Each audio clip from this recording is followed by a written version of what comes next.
ደምራችሁ ይዩት። በድጎማ በገቢ ጭማሮ በግብይት ሰንሰለት ዘመንን ጨምሮ መብራት፣ ነዳጅ፣ ውሃ ባለው ዋጋ አጠቃላይ የተሰራው ስራ ተሰናስሎ ኢትዮጵያ ለመጀመሪያ ጊዜ ስንት ዓመት አልቻልንም ስላችሁ ከርሜ ዘንድሮ 9.7% ወይም ሲንግል ዲጂት ገብቷል ኢንፍሌሽን። ይሄ ትልቅ አቺቭመንት ነው፣ ትልቅ ድል ነው። ማንቋሸሽ ሳይሆን የቀረው መጨመር ነው ያለብን፣ በብዙ ልፋት በብዙ ስራ የመጣ ውጤት ስለሆነ። አንዳንዶች አፍሪካ ላይ ከ10 በታች ኢንፍሌሽን አክሰፕተብል ነው፣ ያ ከሌለ ኢንቨስትመንት አይመጣም፣ እድገት አይኖርም ይላሉ። ያው እንደምታውቁት ብዙ ፋክተር ስላለ ያም ሆኖ አሁንም መቀነስ ያስፈልጋል።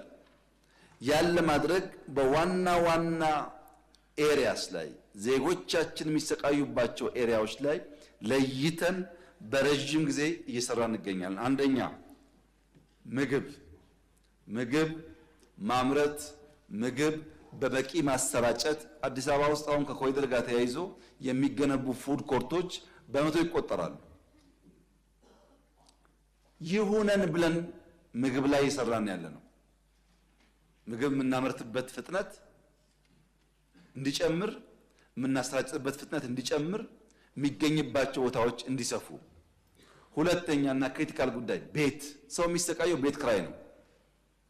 ቤት በተወሰነ ደረጃ አሻሽለን የክራይ ዋጋን ብናረጋጋ ብዙ ሰራተኞች፣ ብዙ ዜጎች ከችግር ሊገላገሉ ይችላሉ። ታስታውሳላችሁ፣ የጋዝ ፕሮጀክት ስናስጀምር በአዲስ አበባ ውስጥ በጋዝ የሚሰሩ ባሶች በመጠቀም ዋጋ እንቀንሳለን ብለን ነበር። ከፈለገ የተከበረው ምክር ቤት አቃቂ ሄዶ ቼክ ማድረግ ይችላል።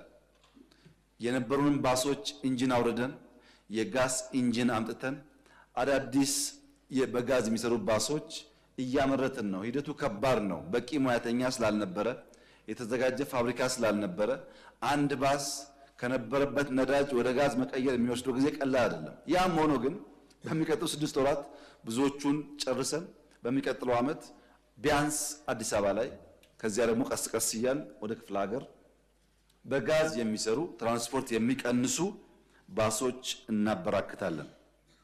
ሌላው ትምህርት ቤትና ምገባ ነው።